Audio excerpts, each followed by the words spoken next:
You're a husband, a father, a business owner. What's something you've had to unlearn to show up fully in those roles? Wow. So definitely boundaries because I'm the type of dude like, oh, you need that? Yo, okay, let me do it real quick. Like I was talking to my mom this morning, like my sister needed something, and she was like, okay, when you have a chance, and like I did it immediately, right? And she was like, she said, I don't know how you do it, and that's kind of like how I am, and it's a benefit, but sometimes it could be overwhelming trying to do everything at one time, right? So I think learning that I could say, okay, I'll do a little bit later, or learning that I can't say yes to every engagement or every opportunity Mhm. that comes. So just learn like I really want to be there, really want to support people, really want to elevate, mental health in our community, but also recognizing that there's times where I do need to pause, right?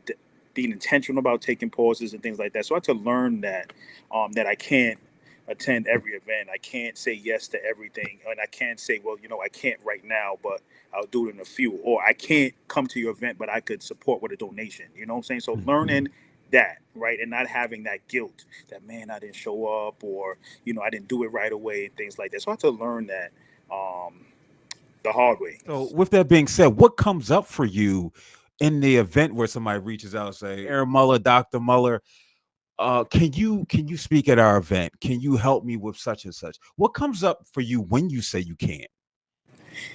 It's like being a disappointment, right? So I look Mhm. at it this way. This person reached out to me and asked me, right? So clearly they find value in me, right? And it's hurtful when you can't, right? So that's my stuff, right? But because it's not. I don't know if it's people pleasing. I don't think it is. It's just like I like to help.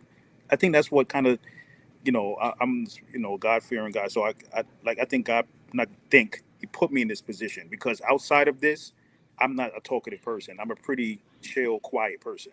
So to be elevated to this level that I am and speaking all the other stuff, it can't be me. It has to be the God Mhm. that put me in this position, right? So I don't take that lightly when I'm asked to do things, right? So I think that's where I feel bad, honestly feel bad. But I had to unlearn that, and that there's certain things that I can do and certain things I can't do, and I can't allow myself to feel bad about that, right? Because ultimately I have to make sure that I'm well. And if I'm doing so many different things, I really can't do it, right? So it's not like I'm just chilling, laying down all the time. It's like I'm doing other things, or I'm actually resting, right? And I think that's also valuable, that I have to recognize that I do have to rest.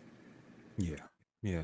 And the reason why I wanted you to articulate the feelings related to that is because so often so many brothers find ourselves in this space where we have to be John Henry, where we Yeah, have to do it all. right. And we ignore how we're feeling about it. We ignore the rest. We ignore even just not wanting to do it because that's good enough too. But especially when your life's work is centers community, it Yeah. can be extremely difficult to say no. And so by you putting voice to that, I think that'll free a lot of people up who may be watching this to say, yeah, yeah, I may feel bad because both things can be true. Both things could be true.